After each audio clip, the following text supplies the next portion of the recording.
England के जिस भवन में रह करके बाबा साहब ने उच्च डिग्री ली थी, ब्रिटेन की सरकार उस भवन को बेच रही थी। मोदी जी प्रधानमंत्री बने, मोदी जी ने महाराष्ट्र की सरकार से कहा और स्वयं भी अपना योगदान किया और उस भवन को भारत सरकार ने लिया। वहां पे बाबा साहब का एक भव्य स्मारक बनाया गया और भव्य स्मारक के साथ साथ भारत से जाने वाले अनुसूचित जाति जनजाति के छात्रों के लिए छात्रावास और स्कॉलरशिप की व्यवस्था की। कोई विदेश में पढ़ने के लिए जाना चाहता है तो बाबा साहब का यह भवन उनके लिए उनका मार्ग प्रशस्त करेगा।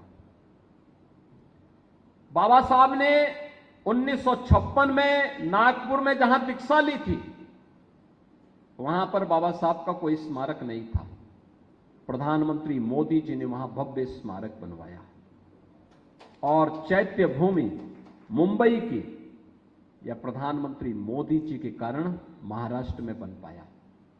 यानी ये पंच तीर्थ बाबा साहब के नाम पर अगर किसी ने बनाए हैं तो मोदी जी ने बनाए हैं या भारतीय जनता पार्टी ने बनाए हैं। इनमें न कांग्रेस का योगदान है, न समाजवादी पार्टी का योगदान है, न आरजेडी का योगदान है, न किसी अन्य दल का योगदान है। इनमें से किसी का योगदान नहीं है। यह काम हुआ है भारतीय जनता पार्टी की सरकार के समय। और यही नहीं, 26 नवंबर 1949 को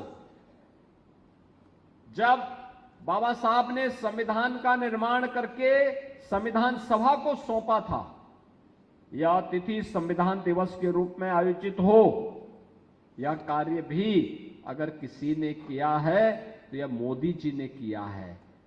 26 नवंबर की तिथि 2015 से लगातार संविधान दिवस के रूप में मनाई जाती है पूरे देश के अंदर।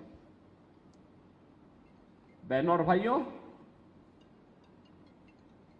कहने का मतलब है बाबा साहब के नाम पर लोक लुभावन नारे देने वाले, भाषण देने वाले तो अनेक आएंगे, लेकिन बाबा साहब के मूल्यों और आदर्शों को आत्मसात करने वाले, उनके प्रति सम्मान का भाव व्यक्त करने वाला कोई एक दल है तो भारतीय जनता पार्टी है। ये घटनाएं इस बात को साबित करती हैं।